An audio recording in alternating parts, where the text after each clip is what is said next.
In the 90s, Playmates Toys made the deepest line of Star Trek action figures in history. My name's Keith, and I'm a collector working towards owning all 284. I've been a Trek fan for almost 35 years, and most people are sick of me talking about it. But somehow I've convinced my old friend Mike to review them with me on Look at My Star Trek Toys! You better wait for that whoosh. I'm gonna wait! Whoosh! What's up, everybody? Welcome back to Look at My Star Trek Toys. We're a little YouTube show where, Mike and I, we look at Star Trek toys. We do a lot of the Playmates stuff. We do a lot of customs. If it's a Star Trek toy, we're going to look at it. That's what we do here. How's it going, Mike? I didn't expect that to be as funny as it was, but that made me laugh, man. Keith is right. If it's a Star Trek toy, we're going to look at it. If it's even tangentially related to a Star Trek toy, we're going to look at it. Keith, I wanted to address something right at the top. We've been getting a lot of emails and comments and such regarding if we have heard anything. Apparently, Playmates was sort of a no-show or very little presence at San Diego Comic-Con. We had done a big splash. Hey, they're releasing this ship. We were so excited. Got a lot of hits on that video. I want to just remind everybody at the top, though, we've been blessed a few times to get some stuff from Playmates and hear from Playmates. We are not affiliated with Playmates, so we don't have like the inside track on any information. And Keith does his due diligence and reaches out. And so, Keith, I want to give you the floor to let us know. Have you reached out regarding all this stuff, and have you heard anything? I have, and no. I think. I mean, as we said in our sort of speculation episode, I think Playmates is sort of evaluating what their plan is. They swear they're going to continue to go forward, and that these ships and I think the D and the communicator. I think those will happen. I think they announced that with the confidence of something that actually had that in the pipeline. But they're pretty vague about what else they're going to be working on and when. And so I would not be surprised if they're sitting there having a meeting right now, assessing how the first couple of waves of figures went out, how they sold, what do we do? What's our plan? Are we, should we continue that, the path forward, or are we going to sort of pivot to something else? Nobody knows because they're not talking about it yet. And and my interest goes because I've been reading. Some of the producers and writers on Prodigy, which is the show that was canceled and pulled from Paramount Plus. Paramount Plus, which they've promised was the home of all things Trek. But a lot of these producers and writers, it could be lip service, but there has been talk about they're really hopeful and that there are talks ongoing of bringing Prodigy somewhere else. Right. Probably still owned, clearly still owned by Paramount, but so clearly. Licensing, streaming rights, everything is in flux. Nothing is certain. Nothing is set in stone. So if I'm Playmates, you probably are literally waiting, because if Prodigy goes somewhere and you've got all these other toys in the pipeline, maybe makes sense to pull the trigger. So I just don't think there are answers to get them. And I think anybody who can tell you with any certainty that's not from Playmates doesn't know. Yeah. I think all the people saying, it's done. I don't think it's done. I also don't think I'm not going to say we're going to go have series 2 of next month either. So, to be determined. All right. Well, that's but we still have toys to look at. We still have toys. We have an unlimited amount of toys. Yes, that was a very long way of saying. So that's right. But that's the true skill of podcasting, Keith. Take an and make a show and burn 5 minutes of your life away saying, I don't know. Yeah. So, okay. Well, so what is our topic today? Our topic today, we are all about the boxes. We are all about the packages in my folder here. This episode is called Big Packages. Yeah. Because something we know about, but not firsthand. We've seen them online, but no. I always make little inside jokes to Mike, and if you see our Dropbox, it's hilarious. Oh yeah, it's great. So we are going to be working exclusively. We're doing a whole episode on James Shammie Hax's work. We've shown a lot of them before. So this episode is not just going to be about his work and his completed packaging work, but we are going to do a special episode of famous people guest starring on Star Trek who James has created into a how niche, fully fleshed figure. Yeah, well, it's pretty cool because there's actually enough of them, and he has created enough of them for us to go in. But before the first one is showing off a cool figure, it's also a bit of a make good because, Mike, did you know that we made a mistake? Not possible. It's hard to imagine. But yes, our first mistake is we showed two different versions. Put it up on the screen there, buddy. It's, I guess, the first thing. There it is. Yes. So we showed one of the EMH Mark II figures that I conflated, and with James's digital mapping of the face with another different figure, and everybody in the comments below said, that's Luke Skywalker.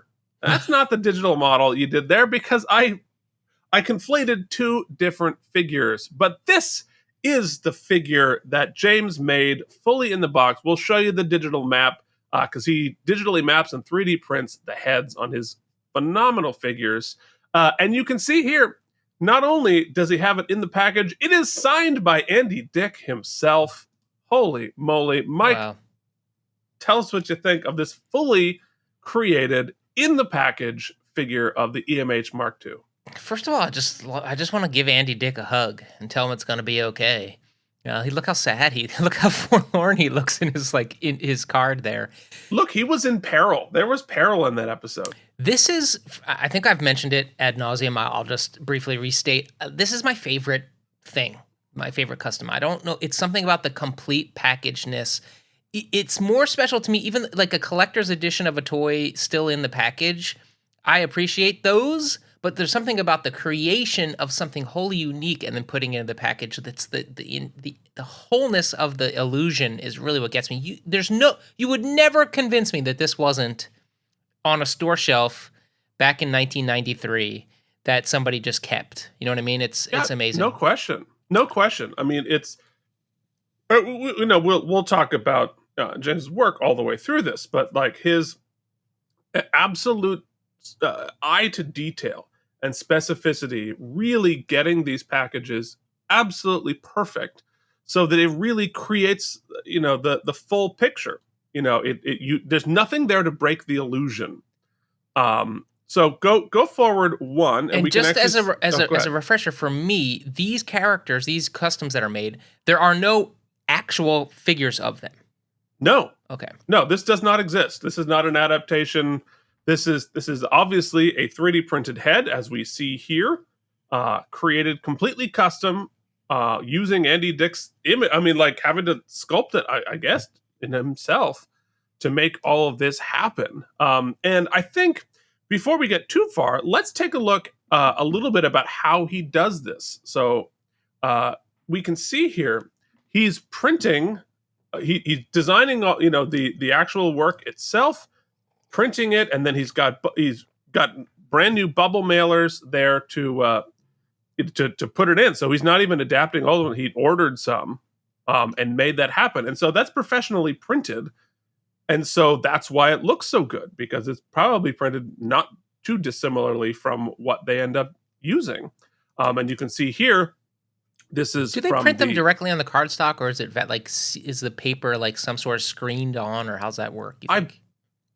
I don't know, but I bet it's probably like a laminate screen on, because it's got to have some sort of a layer, because the cardboard's just cardboard, right? That I would assume, but somebody else tell me. But I bet it's printed, or it's like a thing that they glue onto the board. Yeah, because I'm trying to think when they age and stuff, how they wear, like if it's. It doesn't seem like it would scale properly to have these giant printers that are printing on cardstock. That doesn't seem to make a lot of sense, but could be. I honestly don't know, but it's the same technique as every other cardboard box or piece of cardboard that's printed on. I'm curious where those manufacturers are. Right? You imagine they're probably not USA-based companies. Would be my guess. Probably I'm sure they're not overseas. Yeah, but don't know. Yeah. I don't know. Well, all I know is that James does this his darn self, and it looks absolute. And that's the thing. Some of the figures, some of the customizers are out there trying to make the figures better than what Playmates did. Mm-hmm. This is absolutely indistinguishable from the Playmates line itself. So, and of course, as we've mentioned before, he is really diligent about getting them signed by the actual actors who played the character, many of whom have never had an action figure before, including this Captain Maxwell with Bob Gunton right here. Take a look at that. Actually, you can actually has the footage of him signing the figure. I wonder how many times do they ask you for one when because if it were me, if you made a me, I'll be like, this is great, I will sign it. However, you have to make me one. I will say this too. I think about how excited I was, Keith, and we'll talk more about this on our Patreon page. But we got some posters you created, and I got some of those put on frames on my wall. And just like looking at something you've even a stupid podcast, right, that you've put into the world, and you made a little poster that brings a lot of joy to me. Or when we go to a Barnes & Noble in a different state or something, and I go in and see if Jen's album from Fiddler's there, you're on it. Like, looking at those types of things brings me so much joy. I can't even imagine being on a television show and walking into those stores with your kids and being like, look, that's me, that's Dad. Yeah. Even more so, imagine making it onto a TV show, but you didn't make the cut, you didn't get a figure, and then years later, someone comes to a signing and brings you one. Oh, God. Like a perfect one with a space cap. So he made a full-on space cap. And not only that, but and I can imagine, right, that, and I don't mean any disrespect whenever I preface that. That's never good. Write it down to cut it out later. No. Write down the time code. With no disrespect, I imagine that as a person who's worked on Trek or any other like really popular property, when you're doing these signings, they're probably long days, and you probably interact with a variety of people, good, bad, and maybe laborious. So, as one of those people in line, I would have I'm sure you have some trepidation. You get up to the front, like, what do I say? I don't want to bore them. I don't want to be just a number. Can I say something that he hasn't heard 3,000 like, oh, you times touched me. Today? Like, you really like helped me through a tough time in my childhood. Yeah, that guy said the same thing, right? Like, it's tough. That's just my anxiety. But I've got an action figure I made of you. Could you sign it? Oh, you're gonna have a great convo. Front of the line. Immediately. Absolutely. And he's got the choking hazards in there that look upgraded because it's got your tricorder and your phaser even has color to it. Here's a closer up view. Man, that's really cool. It's really good. Is that 3D printed, that head? Yes. Yeah. Oh, he does them all that way, right? Okay, I got you. Yeah. Remember how when I said that like 100 times already? So, Shammie, do you think you could make me one of him in Shawshank? You want a Shawshank figure? With Bible with axe pick inside of it, choking hazard, and also gun used to end it. how about? Oh, great! How about a Vita? How are we doing from a Vita? Oh my goodness. Anyway, like so good. I mean, it's all impressive, but the fact that you made a Pog, the Pog is amazing. Yeah. I mean, and those weren't ever made. The space caps, were they part of any of the collections, or is that just like a unique? No, that's why he made it, is because some of them of the later ones came with Pogs, and so he had to make a custom Pog for Maxwell. James, if you ever, when you write Keith again, I'm curious, I'm sure the signing part is your favorite part, but in the creation process, what is your like favorite bit? Is it the making of the figures? Or is it the graphic design of the board? And I'm curious which one you really. It looks like you sink your teeth into both. So curious. It's amazing. Well, let us keep going, and we have another, giant famous, TV star coming up next with our Kurros figure. Mike, do you remember who that is? Is that Jason Alexander? It is Jason Alexander. Big Star Trek fan, Jason Alexander on Star Trek Voyager with a beautiful, fantastic figure, also signed by Jason, who I bet of like all the people, Jason Alexander was super stoked he seems about really having cool. a figure made. Well, because he's a nerd. He was a Star Trek fan, Mm-hmm. and so he's got. I'm sure somebody had made Star Trek action figure or Seinfeld action figures, right? There's somebody must have got like a Rob, I'm sure it's out there that somewhere, license, like a niche license. But the box is all filled out with a bio and his own specific choking hazards. He's got Chakotay's ancient ceramic figure, the transgalactic star chart. I was reading they're floating a Fiddler on the Roof revival with him as Tevye. As Tevye, yeah.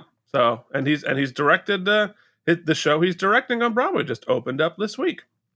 So there you go, and there he is as Kurros on the figure. And so once again, you can see how good the figure is. So anyone who was anyone had a cameo. Well, if you cared to, yeah. I mean, Star Trek is one of those things where, like, if somebody at Jason Alexander's level of fame wants to do it, and it's now, mind you, this aired in like 1998, so he was like at the absolute peak of his fame when he came on. Voyager has some pretty jaw-dropping cameos, some of which I'm not going to tell you about because they're going to be really exciting when we get to doing Voyager and our show. Keith really thinks our friendship has legs. I mean, we are. It has been 20 years, you're my right. friend. I guess there's precedent at this point. I think we can squeeze out another couple.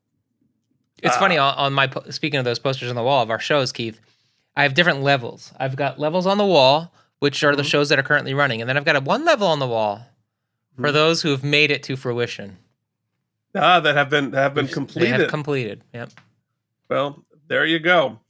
I will not make another joke about big packages. All right, so let us move forward to our next one. Mike, can you tell me who this is? Mr. Crane? Yes, indeed. The Doctor is in. It's Captain Bateson from Star Trek The Next Generation. Check it out. It's freaking, Kelsey Have they Grammer. all said custom-made figure on them? Yes, I believe so, yeah. Smart. So they don't get sued by Playmates because they're putting up work every bit as good, if not better, than what they did. That one's really freaking good. It's really, really cool. Also signed by Kelsey Grammer. I mean, no, I'm like 98% certain. James lives in Australia, so getting all of this done from on the other side of the planet is all the more impressive. Has he mentioned? I think you mentioned it before. He can't always do these in person, right? Sometimes he has to send away. Yeah. Wow. A lot of them get mailed. So out there. So there's no assurance that it's coming back. No, you do all this work and then you send it on its way, and you don't know.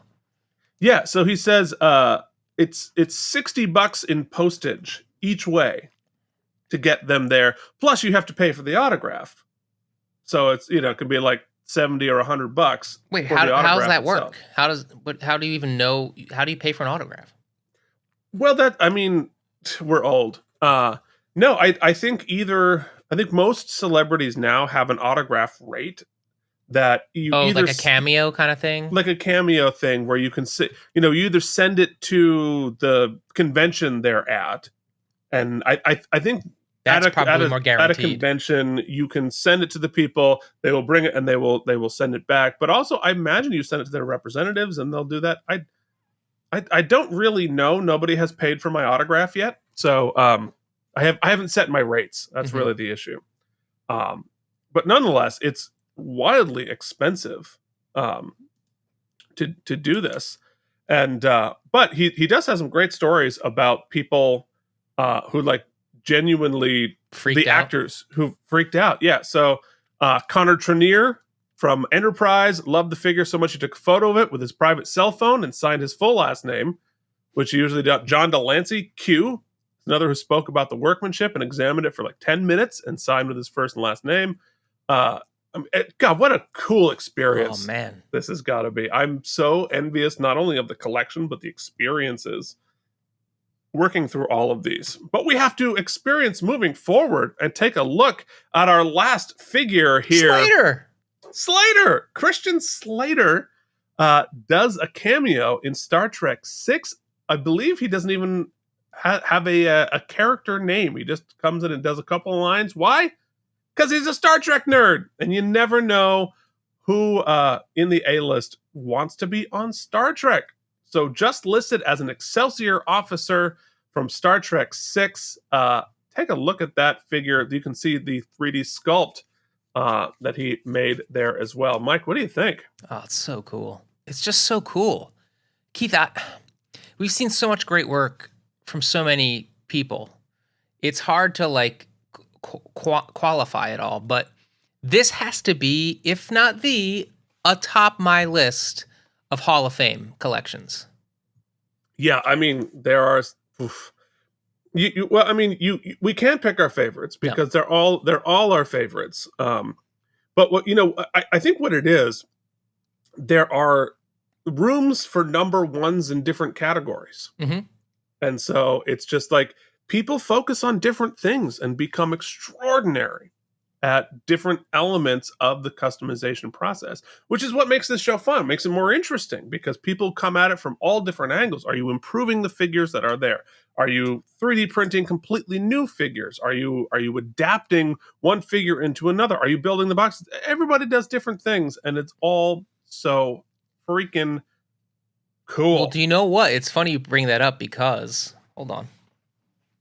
Uh-oh, what's happening? What's happening? One of my, and I'm sure you agree, one of my most cherished possessions is this guy right here. That's me. Oh yes, Chris, CRM mate. CRM. I can't get in focus when we're on the key, but and I've been thinking recently, like, oh, I wonder if I could ask, and me and Keith have talked ad nauseum about how this is not our bag, right? This is none of this. I can't do any of this. Does not fall into our limited list of talents. Which is why this show is awesome, because it's like magic and we get to highlight and be a part of it without doing it.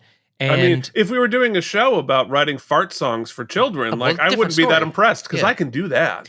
But I've been thinking to myself as like, at the time when we sent our pictures over for the scan, I was still, doing a lot more showbiz where I would dye my hair. So I'm like, well, I wonder if I could get the matte paint and get in with the detail brush and like give yourself my silver fox, the full Q-tip, like customize my custom. You know what I'm saying? But you'd 100% ruin it, buddy. Yeah. So maybe I should just like request a new head and pop it on, or you know what? Just enjoy my youth and get over it. That's right.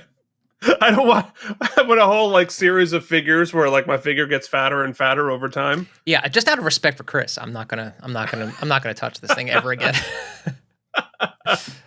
All right. Well, so those are some of the amazing figures based on the big ol' guest stars that have showed up on Star Trek in the various generations. There are many more. Really, really fun in the whole Trek verse. So thank you so much. Can we do another one of James's stuff? Because I was loving this. Oh, absolutely. Yeah. Well, that's great. Is that James has a very deep catalog, which is why I just picked a theme because there's so many of them. I just picked famous guest stars. So thank you, James, aka Shammie Hax. James, if you want to make a Keith and Mike, because right now we only have one of ones. If you want to do a different series of Keith and Mike, we'll be happy to sign them. Although in this case, you're gonna need to make two because you're not gonna get one back. But I think our signing fee should be like -$200. So we'll pay you. We'll pay you $200 to autograph our own figures, which hilarious. But yeah. Hey Keith, you know when you said we can't pick favorites? Yes. There is a list of favorites we can pick. Oh, can we? Yes, and those would be our fine patrons. Keith, why don't you go ahead and tell us who they are and why we love them so much?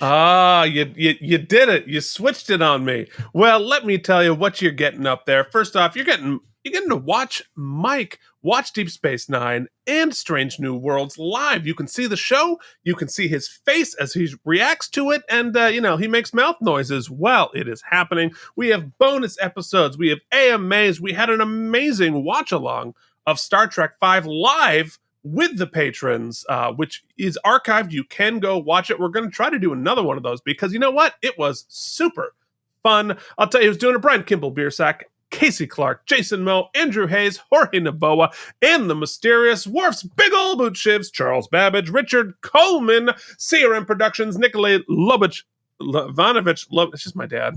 Delusions at Noon, Steve Brown, and YouTube viewer Harry Pothead.